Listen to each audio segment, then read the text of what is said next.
63 я умру. Мы не дойдем до этого и не знаем, как будем жить дальше. Это не жизнь, это смерть. «Я не доживу до пенсии», – возмущаются люди на улицах Камрата. Пенсионеры со слезами на глазах рассказывают о том, как о них власть совершенно забыла. Новость о том, что пенсионный возраст подняли на 63 года, всполошила всех людей старшего поколения. Теперь для того, чтобы выйти на пенсию, нашим гражданам придется проработать не менее 34 лет. Более того, пенсионный возраст в нашей стране уравняли. Ранее в реформе пенсионной системы предусматривалось повышение пенсионного возраста к 2026 году с 57 до 62 лет для женщин и с 62 до 65 лет для мужчин. Речь шла о поэтапном повышении возраста выхода на пенсию, однако решение было изменено. Теперь и мужчины, и женщины будут выходить на пенсию в одинаковом возрасте. Люди считают, что это решение несправедливо, так как женщины, по их мнению, должны выходить на пенсию раньше. Пока 63, это 62, она выйдет на пенсию, женщина. Она быстрее скончается. Надо было хоть 60, чтобы женщина 55, а мужчина хоть 60. Я думаю, женщинам надо меньше, 55, такой самый больше.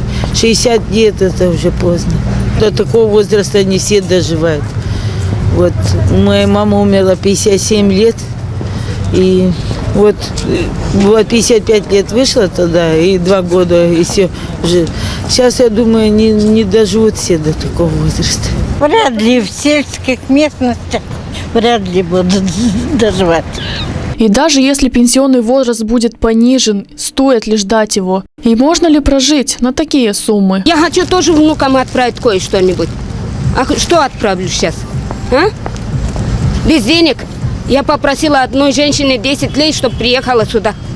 Зарплату получать. Это жизнь, не жизнь это. Вот идешь, вот в аптеке я вышел, у меня лекарство стоило 300 с чем-то лет. До пенсии мне, сколько еще есть, мне не хватит деньги на еду. Мало дают пенсию. Вчера группа мне, первая группа 500 рублей. Что это? Деньги ли? Лекарства взять, а лекарства стоят по 3000, вот сейчас записали. Откуда их возьму? Кушать не надо. Надо веситься только. Выходит на пенсию и умирает.